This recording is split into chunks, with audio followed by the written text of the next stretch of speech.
हम पूरे चीजों को स्थापित कर रहे हैं उत्तर प्रदेश, क्योंकि वहां भाजपा की सरकार है। और हम लोग यही आग्रह करने आए हैं गोपालगंज चुनाव में कि हमारे भाजपा की सरकार बनाने का नींव आप डालिए। जो यदि उपचुनाव में आपने भारी मतों से चुनाव जिताने का काम किया तो ये जो महागठबंधन के लोग हैं इनका नशा टूटेगा। और 24 में भी आदरणीय नरेंद्र मोदी जी के नेतृत्व में हम देश में सरकार बनाएंगे। और 25 में भाजपा का जो ये पूरा इलाका भाजपामय हो चुका है, जो बिहार में भाजपा की सरकार बनानी है और डबल इंजन की सरकार बनाकर जो नीतीश कुमार जी ने विकास को रोका है उसका भी प्रमाण है। अकेले सिर्फ नल जल की योजना में जहां कांग्रेस की सरकार राजस्थान में है, वहां 36,000 करोड़ रुपया नल जल की योजना में भारत सरकार नरेंद्र मोदी की सरकार ने दिया।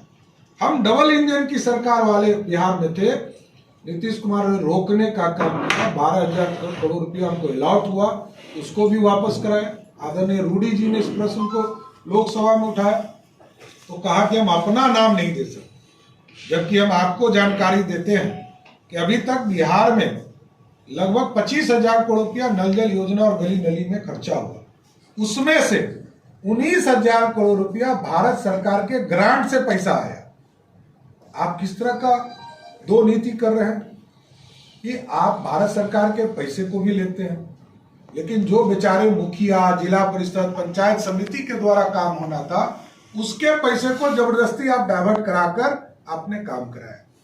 जबकि भारत सरकार इसके लिए तैयार था कि 3 लाख करोड़ का बजट था पूरे हिंदुस्तान का।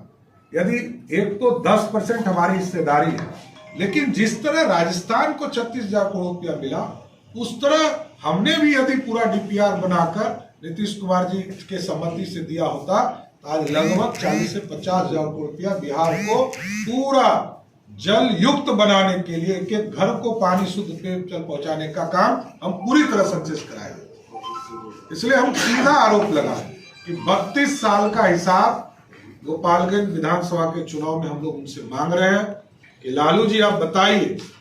ये लोग आते हैं कहते हैं आरक्षण।